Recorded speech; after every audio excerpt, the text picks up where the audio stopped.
Morning. Good morning. Today is Thursday, August 29th, 2019. What is it? 2019. 14 years since the great Katrina storm rocked New Orleans and changed the world. Changed our world. Anybody from here is always before and after the storm. And I could say that I was there. I wasn't in New Orleans, but I was across the river in what's called the West Bank. I was in Gretna. I was living with this female and her son, and we stayed. But thank God we didn't get any water. Our lights went out, our water went out, and I had a car, and I drove to Opelousas, Louisiana, with her and her son. And it was like a 1987 Maxima. I had brought it a few months ago. We had just moved to Gretna maybe a month before. And I mean, just tells you about women's intuition. We were living in Algiers in an apartment complex named Forest Park on Vernon and Garden Oaks Boulevard. And about June of 2005, she said, I just don't like it. I got a bad feeling. We need to move. I'm like, man, you're tripping. You must have got into it with somebody. But she said, no. I said, look, if you find a place and get everything straight, I'll do it. And we moved closer to my job, which was in Gretna. I was working at Zatarain's at the time. I was about 26 years old. And she was about 38. She was an older lady. And we stayed there, and the storm wasn't that bad. I remember the MTV Awards were on. It was in Miami, and we sat there and watched that. I was drinking Budweiser Select because Jay-Z had did a commercial or something with them, old school. And that next day, we stayed that Monday. Katrina hit that Sunday night. We stayed that Monday. Lights went out, water went out. Tuesday morning, as soon as the sun came up, I got in my car and I hit Highway 90 to 310. If you know if you know New Orleans, you know where we at. If not, Google it. And I hit 310, got to Baton Rouge. They had one gas station open and the gas was trickling in. I stayed at the pump for like maybe 20 minutes to get $20 worth of gas. I rode to Opelousas, where my mother and my grandmother had been living for years. And we stayed out there. And my brothers was already out there. Well, two of them. One was already living out there. Another brother was out there. And my brother, Brad, he went to Dallas or somewhere with his wife or something. But that was my Katrina story. And we were back like, oh man, within a couple of weeks, because we didn't flood or anything. A few trees fell, but the West Bank was back. So on that note, I want to talk about a book that I read. Now, I'm kind of biased because this lady grew up next to me. She grew up like, not next to me, but in the same neighborhood. We went to the same middle school. Like her story, she had 12 brothers and sisters. I had 7. So her story is basically my story, Oh, I actually met her yesterday.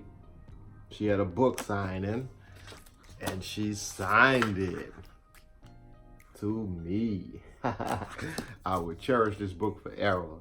The Yellow House by Sarah M. Broom, a New Orleans East native. Awesome book. Like I say, I'm biased. But I mean, hey, if you're not from New Orleans and you read this book, you'll probably be a little confused. You're gonna need a map. But if you're from New Orleans and you're from the East, I mean, this is my life. This is my life. And if you're not from New Orleans, there's a place. It's called New Orleans East. It's about 7 miles from the French Quarter. In the 80s and the 70s, it was a predominantly white area. My dad moved in 1991. Well, actually 87. And all of our neighbors were white people. And by the time about 93, it was all black people. You know, now it's just like a neglected area of the city. Katrina rocked it hard. I mean, they got a lot of water. It's a lot of Section 8 housing and all. It's like you're getting a lot of crime in the area now. At one time, when I would tell people that I lived in the East, people would be like, are y'all rich? You know? So, and there's still like a little few pockets of real nice houses, but you know, I mean, at this point in my life, when I go in New Orleans East, it makes me want to cry because a lot of the stuff, my school is gone. Both of my schools are gone. They rebuilt them. You know, it's just sad. It's just the neglect, and you know, my dad's church was back there, and it's gone. It's just like a field. You know, makes me want to cry. The place where I got my first kiss, I kissed this girl named Karanda. I was like in 8th grade, you know. It was like on the fence, you know. That fence is gone, you know. It's like everything is gone. And so, you know, I went to Texas, came back, and everything is gone. But anyway, The Yellow House. It's about this girl. She's the youngest of 12 children. She goes back to her grandmother and her mother, how they were from Raceland, Louisiana, like so many people here, especially the black people. Our families, grandmothers, grandfathers are from the plantations of Louisiana. You know, if you ever been to Raceland, it's nothing but sugarcane fields. That's all it is. You know, they imported us from Africa and the eastern states, you know, in order to work those fields. That's why most of us are here as black people. But she goes into great detail about her siblings. I mean, the house that her mother built, that her mother brought in New Orleans East off of Chef Highway, you know, and this was her world.